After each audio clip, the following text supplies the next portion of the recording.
Assalamualaikum warahmatullahi wabarakatuh. Halo semuanya, saya Ibnu Hafiz dengan NIM 721141991. Jadi di sini saya akan membahas soal sistem informasi manajemen. Langsung saja kita ke sejarah sistem informasi. Yang pertama ada evolusi piranti keras komputer.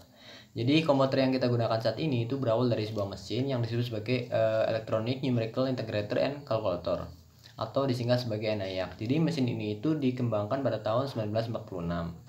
Selanjutnya setelah ENIAC muncullah yang kedua, yaitu komputer berukuran lebih kecil. Dan setelah munculnya komputer ini, tidak lama kemudian muncul komputer mikro. Dan setelah komputer mikro ini diperkenalkan ke dunia, itu perkembangan kecepatan prosesor mengalami peningkatan yang sangat drastis. Lalu setelah itu muncullah istilah yang disebut sebagai hukum Moore. Jadi hukum Moore ini itu dikemukakan oleh Gordon Moore pada tahun 1960-an. Jadi beliau mengatakan bahwa pertumbuhan kecepatan perhitungan mikroprosesor itu mengikuti rumusan eksponensial. Selanjutnya kita ke arsitektur komputer. Jadi arsitektur komputer ini sendiri adalah suatu konsep perencanaan dan struktur pengoperasian dasar yang ada dalam suatu sistem komputer. Selanjutnya adalah arsitektur komunikasi. Jadi arsitektur komunikasi ini adalah suatu penentu frekuensi dan ketepatan aliran informasi antar individu dalam suatu organisasi. Selanjutnya kita akan membahas soal evolusi di bidang aplikasi komputer. Yang pertama ada sistem pemrosesan transaksi. Jadi sistem pemrosesan transaksi ini adalah sebuah sistem yang menjalankan dan mencatat transaksi rutin harian yang diperlukan untuk menjalankan suatu bisnis. Selanjutnya ada sistem informasi manajemen. Jadi sistem informasi manajemen ini adalah suatu sistem berbasis komputer yang membuat informasi tersedia bagi pengguna dengan kemudahan yang sama. Selanjutnya adalah sistem kantor virtual.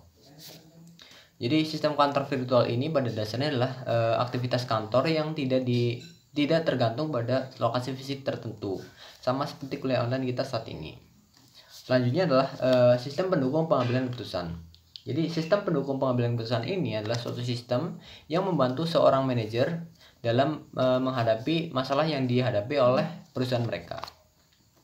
Lalu selanjutnya ada sistem perencanaan sumber daya perusahaan. Jadi sistem ini adalah sistem berbasis komputer yang memungkinkan manajemen seluruh sumber daya perusahaan dalam basis keseluruhan organisasi.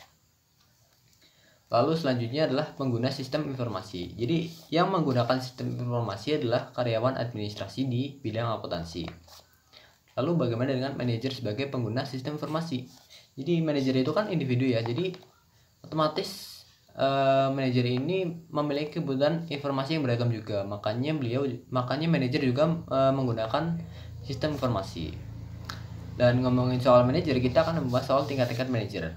Jadi tingkat-tingkat manajer itu ada 3. Yang pertama adalah tingkat perencanaan strategis.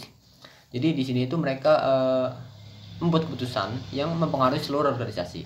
Lalu yang kedua adalah tingkat kendali manajemen. Jadi mereka ini di sini itu mereka menyelesaikan keputusan yang dibuat oleh manajer di atas mereka. Lalu yang ketiga adalah tingkat kendali operasional. Jadi disinilah operasi perusahaan benar-benar terjadi. Selanjutnya adalah fungsi-fungsi manajer. Jadi fungsi-fungsi manajer itu ada 5. Yang pertama adalah merencanakan. Jadi mereka itu merencanakan rencana mereka. Lalu yang kedua adalah berorganisasi. Jadi mereka berorganisasi untuk melaksanakan rencana mereka itu.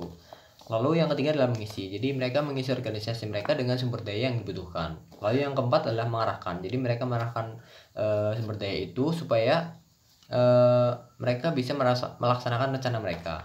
Lalu yang kelima adalah mengendalikan. Jadi mereka mengendalikan supaya semuanya tetap ada pada jalurnya. Kemudian adalah peranan manajer. Jadi manajer itu memiliki 3 peran. Yang pertama adalah peranan interpersonal, yaitu manajer sebagai figur pimpinan, pemimpin, dan hubungan. Lalu yang kedua adalah peranan informasional. Jadi manajer sebagai monitor, diseminator, dan juru bicara. Lalu yang ketiga adalah peranan keputusan. Jadi manajer itu sebagai berusaha, peranan gangguan, pengolahan sumber daya, dan negosiator. Selanjutnya yang terakhir akan kita bahas adalah tentang pemecahan masalah dan pengambilan keputusan. Dan dalam pemecahan masalah dan pengambilan keputusan itu ada tahapan-tahapan yang perlu kita lakukan, yaitu pertama ada aktivitas intelijen. Jadi di sini itu kita mencari kondisi-kondisi yang membutuhkan solusi. Lalu yang kedua adalah aktivitas perancangan. Jadi di sini